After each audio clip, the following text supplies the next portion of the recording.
Hello everyone, स्वागत है आप सभी का हमारे इस यूट्यूब चैनल जॉब्स ट्रैकर के अंदर। आज हम डिस्कस करने वाले हैं कुछ ऐसे इंपॉर्टेंट टॉपिक्स, कुछ ऐसे इंपॉर्टेंट पॉइंट्स जो बहुत ही ज़्यादा ज़रूरी है सारे आईटी एम्प्लॉयज़ के लिए और सारे फ्रेशर्स के लिए।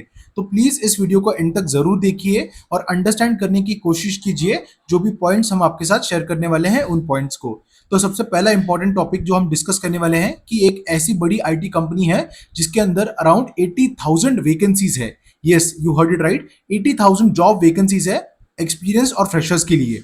उसके बाद हम डिस्कस करेंगे 194 मिलियन का फाइन क्यों लगा है आखिर टीसीएस के ऊपर।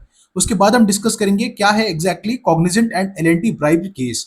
उसके बाद हम डिस्कस करेंगे सारे फ्रेशर्स के लिए important note, that is more than 10,000 freshers waiting for onboarding in IT companies. तो चलिए पहला पॉइंट डिस्कस करते हैं, बट आगे बढ़ने से पहले एक छोटी सी रिक्वेस्ट है आप सभी लोगों से, प्लीज हमारे यूट्यूब चैनल जॉब्स ट्रैकर को सब्सक्राइब कीजिए ताकि हम और भी ऐसे इन्फॉर्मेटिव वीडियोस आप तक ला पाए और हमको इससे बहुत ज्यादा मोटिवेशन भी मिलता है ऐसे वीडियोस बनाने के लिए और रिसर्च करने के लिए। तो चलिए आगे बढ़ते हैं। सबसे पहला इंपॉर्टेंट टॉपिक है जो अमर शेटिया है, जो ग्लोबल ऑपरेशंस हेड है आरएमजी के लिए, टाटा कंसल्टेंसी सर्विसेज के लिए। He said that they are facing a challenge with 80,000 positions, open positions basically, due to skills gap. Okay तो यहाँ पे उन्होंने हाईलाइट किया है there is a mismatch between employ skills and required roles. तो अभी जो कंडीशन है टीसीएस नाम की जो बिगेस्ट बड़ी आईटी कंपनी है इंडिया में और पूरे वर्ल्ड में भी, उनके अंदर they are requiring 80,000 positions, they are having 80,000 positions which are open. और यहाँ पे है स्किल गैप। मतलब क्या हो रहा है कि जो रिक्वायरमेंट है क्लाइंट की तरफ से या फिर प्रोजेक्ट की रिक्वायरमेंट्स है उसके ऊपर उसके बेसिस पे जो एम्प्लॉयज है उनके पास रिलेवेंट स्किल्स नहीं है। उस वजह से हो क्या रहा है, they are not able to hire again because उनके पास बेंच पे ऑलरेडी बहुत सारे लोग हैं। बट अगर नए लोगों को हायर करना है तो उसमें बहुत ज्यादा पैसा लगता है। उसी के साथ अगर नए लोगों के पास राइट स्किल्स नहीं है रिक्वायर्ड रोल्स के लिए तो फिर उनको ऑफर करने में या फिर उनका इंटरव्यू लेने में भी कोई फायदा नहीं है। तो अगर आपके पास राइट स्किल्स है रिक्वायर्ड रोल्स के लिए तो 80,000 ओपन पोजीशन है अभी टीसीएस के अंदर, तो जरूर इसको चेकआउट कीजिए, उसको अप्लाई कीजिए। उसके बाद हम सेकंड न्यूज पे आते हैं जो है कि टीसीएस और डीएक्सी टेक्नोलॉजी के बीच में जो टसल चल रही थी उसके अंदर यूएस के कोर्ट ने उनके ऊपर एक 194 मिलियन का एक पीनल चार्ज पेश किया है, okay, because of miss appropriation of trade secrets. तो यूएस का जो कोर्ट है बेसिकली उन्होंने लायबल ठहराया है, रुकाया है टीसीएस को, and they are asked to pay 194 million in total. और इसके ऊपर बहुत ज्यादा मेजर फाइनेंशियल इंपैक्ट और ऑपरेशनल इंपैक्ट नहीं होगा टीसीएस को, लेकिन उनको एक बहुत ज्यादा एक जो अमाउंट है 194 मिलियन वो देना पड़ेगा डीएक्सी टेक्नोलॉजीज को और एसोसिएटेड सीएससी कंपनी को। ओके उसके बाद जो एकदम बहुत ही फ्रेश और ताजा न्यूज है वो है नैस्डैक की जो लिस्टेड कंपनी है कॉग्निजेंट, जो इंडिया में भी अवेलेबल है बहुत सारे लोकेशंस पे।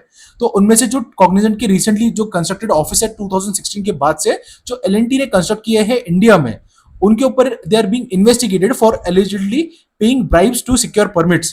तो कोई भी कंस्ट्रक्शन करना पड़ता है आपको लैंड एक्वायर करने के बाद, तो आपको इकोलॉजी और बाकी सारी चीजों के लिए, पोल्यूशन के लिए, सारी चीजों के लिए कंस्ट्रक्शन परमिट्स लेने पड़ते हैं, राइट, ऑफिशियल से, गवर्नमेंट ऑफिशियल से। तो उस वजह से होता क्या है, वहां पे बहुत बड़ा डिले आता है। तो जो एलएनटी है, ऐसा कहा जा रहा है कि एलएनटी ने बहुत सारी ब्राइब्स दी है with Cognizant to all this officials so that उनको एक क्लियरेंस मिल जाए उनके ऑफिसेस बिल्ड करने के लिए, कंस्ट्रक्शन करने के लिए। अराउंड 3.6 मिलियन डॉलर्स का कंस्ट्रक्शन का वैल्यू था वहां पे, और उनमें से बहुत ज्यादा majority chunk civil government official जो है उनको दिया गया है। ओके ऐसा एक एलिजिबली पेइंग ब्राइब्स का एक केस सामने आया है जहां पे कॉग्निजेंट को बहुत ज्यादा इश्यूज फेस करने पड़ रहे हैं इंडिया में। सिर्फ यहाँ पे ही नहीं, उनकी जो यूएस बेस्ड एक कॉन्ट्रैक्टर है टीनेक, उनके साथ भी उन्होंने वही सेम चीज की है। वहां पे उन्होंने पेमेंट्स को क्लियर, मतलब जो पेमेंट्स दिए हैं इलीगल पेमेंट्स किया है गवर्नमेंट ऑफिशियल के साथ ताकि उनको क्लियरेंस मिल पाए ऑपरेशंस इन इंडिया के अंदर। ओके उसके बाद आते हैं हम, बहुत ही इंपॉर्टेंट चीज है कि जो आईटी कंपनीज है इंडिया के अंदर, उन्होंने ऑलमोस्ट 10,000 पीपल को ऑनबोर्ड नहीं किया है जो फ्रेशर्स है। सो ये चीज चली आ रही है 2022 से। 2021 में ताबड़तोड़ लाइक हायरिंग हुई थी और ऑनबोर्डिंग भी हुई थी सारे कैंडिडेट्स की बहुत सारे आईटी कंपनीज में, जहां पे उन्होंने ओवर एस्टिमेट कर दिया था जो रिक्वायर्ड नंबर ऑफ कैंडिडेट्स है। ओके सो आईटी कंपनीज का मॉडल ऐसे चलता है कि आपको वहां पे बेंच पे बहुत सारे इंप्लॉयज को दिखाना पड़ता है ताकि आप क्लाइंट से और नए नए प्रोजेक्ट्स ले पाओ। पर उसका एक रिजल्टिंग इंपैक्ट ये था कि उन्होंने ओवर एस्टिमेट कर दिया था सारी आईटी कंपनीज ने, including TCS, Infosys, Wipro, Cognizant, Capgemini और बहुत सारी आईटी कंपनीज। उस वजह से हो क्या रहा है कि अभी recently there was a report which was given by Nascent Information Technology Employees Senate, that is NITES। उन्होंने कहा गया था कि ऑलमोस्ट सारी आईटी कंपनीज में 10,000 फ्रेशर्स है जिनकी ऑनबोर्डिंग अभी भी डिले हो रही है, और वो लोग 2 साल 3 साल से वेट कर रहे हैं उनकी ऑनबोर्डिंग के लिए, बट उनको कोई भी अपडेट्स नहीं मिल रहे और वो अभी एक दुविधा में फंस चुके हैं कि हमें ज्वाइन करना चाहिए, हमें कोई दूसरी कंपनी जॉब ऑफर भी नहीं देगी because we are waiting for like 1.5 year 2 years. Okay. और जो फ्लक्स है इस चीज का बहुत बढ़ चुका है। तो ये थे सारे प्रॉब्लम्स सारे इंडियन आईटी एम्प्लॉयज के, फ्रेशर्स के लिए स्पेसिफिकली।